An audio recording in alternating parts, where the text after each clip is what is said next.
অন্যান্য মৌসুমের শুরুতেই প্রতিবন্ধী যারা আছেন তাদেরকে নিয়ে এসে আমরা মৌসুমের কি জাত, কোন মৌসুমে কোন জাতটা ভালো ফলন পাওয়া যায় এবং কি চাষাবাদ প্রক্রিয়া কি আছে সেগুলা নিয়ে এসে তাদেরকে আমরা জানাই।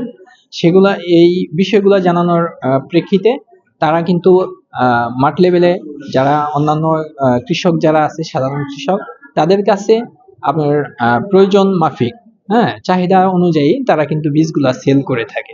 সেল করে অতিরিক্ত কিছু ইনকামের সুযোগ হয় এবং কি কৃষকও উপকৃত হয়, যেহেতু মনে করেন যে লোকালি তারা মনে করেন যে নিজের গ্রামে বসেই, হ্যাঁ, এখান থেকে তারা ভালো বীজ এবং কি গুণগত মানসম্পন্ন বীজগুলা তারা পাচ্ছে, যে কারণে হচ্ছে যে কৃষক উপকৃত হচ্ছে। পাশাপাশি হচ্ছে প্রতিবন্ধীদের আমরা একটা ব্যবসায়িক চিন্তা ভাবনা তাদের মধ্যে কিন্তু আমরা ঢুকিয়ে দিতে পারছি। প্রতিবন্ধী সদস্য যারা আছে আমাদের তাদের জন্য বিশেষ যত্ন নেওয়া দরকার।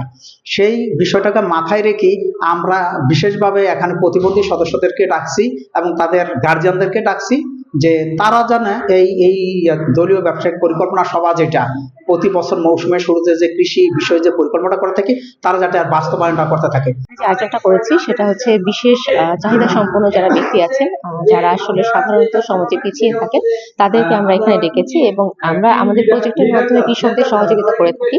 আমাদের প্রজেক্টের মাধ্যমে যে লক্ষ্যটা আছে সেটা হচ্ছে জেন্ডার ইনক্লুসিভ আসলে হবে।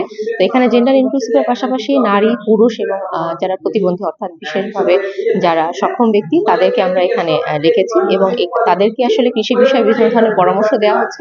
পাশাপাশি তারা যেন আর্থিকভাবে লাভবান হতে পারে, আর্থিকভাবে তাদের উৎপাদন যেটা আছে সেটা যেন বাড়াতে পারে, এই জন্য তাদেরকে বিভিন্ন ধরনের পরামর্শ দেওয়া হচ্ছে। বিশেষ করে যদি তারা কৃষিটাকে ব্যবসায় রূপান্তরিত করতে চান, সেই জায়গাটা তাদেরকে পরামর্শ দেওয়া হচ্ছে। শারীরিক প্রতিবন্ধী আমি জেসমিন প্রকল্প তথা ওয়ার্ল্ড ভিশন বাংলাদেশের প্রতিবন্ধী সভাতে আসছি। আমরা এই সভাতে এসে আমাদের কৃষি সম্পর্কে যে তথ্যগুলো জানছি, মৌসুম শুরু হওয়ার আগে কোন জমিতে কতটুকু কি চাষ করলে ভালো হবে এবং কোন জমিতে কতটুকু সার প্রয়োগ করতে হবে, কিভাবে হাল চাষ করলে কম খরচে হাল চাষ করা যাবে। জেসমিন প্রকল্পতে আমরা আগে যে ফসল করতাম ভালো মন্দ কিছু বুঝতাম না, কি উন্নতি হইতো বুঝতাম না।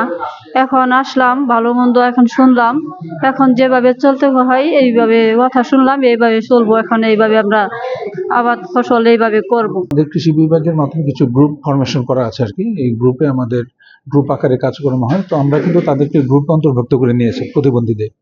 তো সেক্ষেত্রে তাদেরকে কিছু কিছু কাজ, যেমন বীজ সংরক্ষণের মতো কাজ, সবজি চারা উৎপাদনের মতো কাজ, তো এই কাজগুলোতে তাদেরকে আমরা ইনভলভ করার চেষ্টা করি। পাশাপাশি কিছু আমাদের প্রশিক্ষণেও তাদেরকে অগ্রাধিকার দিই, যে যারা প্রতিবন্ধী আছে, যে যারা নলেজটা নিতে পারে, সেই সক্ষমতাটা আছে, তো সেই প্রতিবন্ধীদেরকে আমরা অগ্রাধিকার দিয়ে থাকি যে এই সুযোগগুলো দিব, বাগান করা, নার্সারি করা।